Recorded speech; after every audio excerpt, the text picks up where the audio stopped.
ইসলামের ইতিহাস ও সংস্কৃতি দ্বিতীয় পত্র ঘ এবং ঘ নং প্রশ্নের সাজেশন দিব আজকের এই ভিডিওতে।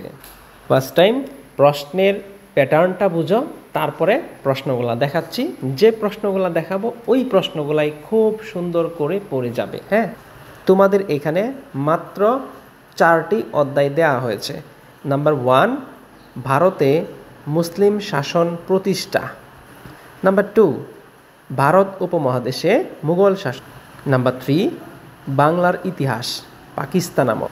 নাম্বার 4, স্বাধীন ও সার্বভৌম বাংলাদেশের অভ্যুদয়। এই 4টি অধ্যায় তোমাদের সিলেবাসে আছে।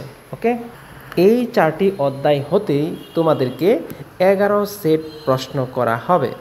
11 সেট প্রশ্ন থেকে তোমাকে উত্তর দিতে হবে মাত্র 7 সেট প্রশ্নের।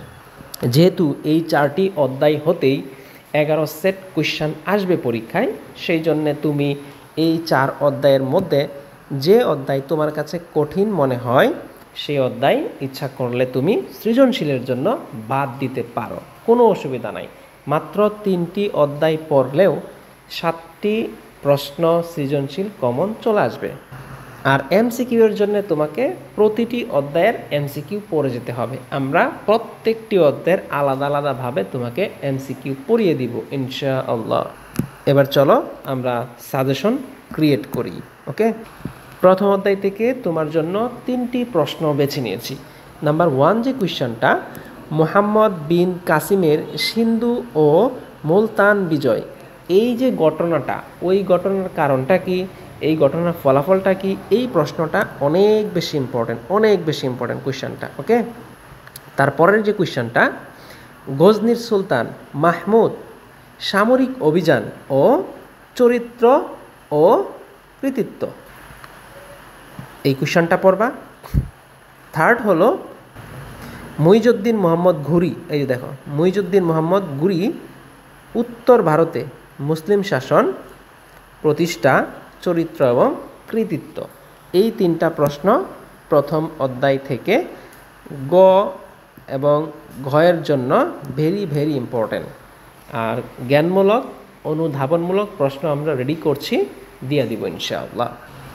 এখন আমরা চলে যাচ্ছি 3য় অধ্যায়ে। তো 3য় অধ্যায় থেকে বেশ কিছু কোয়েশ্চেন আমরা নিয়েছি। 3য় অধ্যায় মোটামুটি বড় আছে। ওকে, প্রথম যে কোয়েশ্চেনটা সেটা হলো, লক্ষ্য করো, ভারত মুঘল শাসন প্রতিষ্ঠা এবং বাবরের যে চরিত্র, সেই চরিত্রের কথা এখানে তোমার কৃতিত্ব, তার বৈশিষ্ট্য অথবা সে কি পরিমাণ গুরুত্ব বহন করে বিভিন্ন দেশ পরিচালনা কার্যের জন্য, এই জিনিসগুলো এখানে আলোচনা করা হয়েছে। এই প্রশ্নটা খুবই ইম্পর্টেন্ট। তারপরে আছে সম্রাট হুমায়ুন, তো সম্রাট হুমায়ুনটা দেখবা।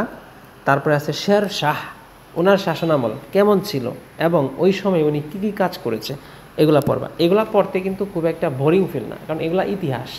অ্যাজ এ মুসলিম এই ইতিহাসগুলা জানা আমাদের দরকার। ইতিহাস হিসাবে এটাকে জানার জন্য তুমি পড়ো। ওকে, সম্রাট আকবর, এই যে কোয়েশ্চনটা, সম্রাট আকবর রাজ্য বিজয়, ধর্মীয় নীতি, রাজপুত নীতি এবং শাসন পদ্ধতি। তারপর সম্রাট জাহাঙ্গীর, বেশ ইম্পর্ট্যান্ট। সম্রাট শাহজাহান, ওনার যে স্থাপত্য বা শিল্প কেমন ছিল এবং পুত্রদের মধ্যে যে অধিকারের যে একটা দ্বন্দ্ব ছিল, তাদের চরিত্র কেমন ছিল, তারা কি পরিমাণ অবদান রেখেছে, এই ব্যাপারগুলো পড়া লাগবে। তারপরে নিচে যে দুইটা বার।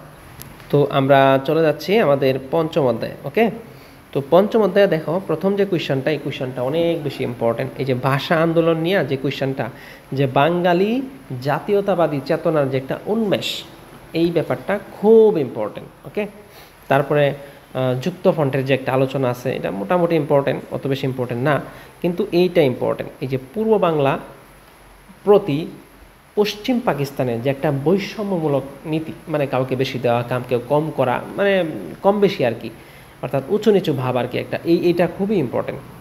আর ঐতিহাসিক 6 দফার কর্মসূচি এবং গুরুত্ব, এই প্রশ্নটা ইম্পর্টেন্ট। তারপরে ঐতিহাসিক আগরতলার মামলা, এই প্রশ্নটা, আর এইটা পরীক্ষায় আসবে একেবারে সব বোর্ডের মধ্যে এটা আসবে। আমি একদম এটাকে স্টার মার্ক দিচ্ছি, একেবারে কত স্টার দিব আমি জানি না। 69-এর গণ অভ্যুত্থান, এই প্রশ্নটা পরীক্ষার মধ্যে আসার সিস্টেম হলো 24-এ যে আমাদের গণ অভ্যুত্থান হলো, এই প্রশ্নের সাথে মিল করে তোমাকে এই উদ্দীপকটা দিয়ে দিবে। এই যে 69-এর যে গণ অভ্যুত্থান, এই প্রশ্নটা দেখবা মিল করে দিয়ে দিবে, একেবারে কম বেশি প্রত্যেক বোর্ডের মধ্যে দেখবা এই প্রশ্নটা আসছে। তো আমাদের পঞ্চম অধ্যায় শেষ, এখন আমরা চলে যাচ্ছি ষষ্ঠ অধ্যায়। তো ষষ্ঠ অধ্যায়ের মধ্যে তোমাদের কিছু প্রশ্ন আমি বেছে নিয়েছি। তার মধ্যে একটা হলো 1970 সালের সাধারণ নির্বাচন, এই প্রশ্নটা দেখবে। তারপরে এখানে যেটা আছে ওই যে শেখ মুজিবুর রহমানের, এটা দরকার নাই পড়া। তারপরে এখান থেকে পড়বে হলো এই যে 25শে মার্চের যে আমাদের উপর একটা কালো রাত্রি নেমে এসেছিল, আমরা সবাই জানি, ওইটার যে গণহত্যা অথবা স্বাধীনতা ঘোষণা, এই ব্যাপারটা সুন্দর করে পড়ে যাবে। ওকে, তারপরে এটা পড়ার দরকার নাই। লাস্টের যে কোয়েশ্চেনটা, স্বাধীন ও সার্বভৌম বাংলাদেশের অভ্যুদয়, এই প্রশ্নটা আমি একদম এটাকে পুরা স্টার মার্ক দিচ্ছি। দেখো, এটাকে আমি একেবারে ট্রিপল স্টার দিলাম। ওকে, এই ছিল আমাদের ইসলামিক ইতিহাস ও সংস্কৃতি দ্বিতীয় পত্রের সৃজনশীল সাজেশন।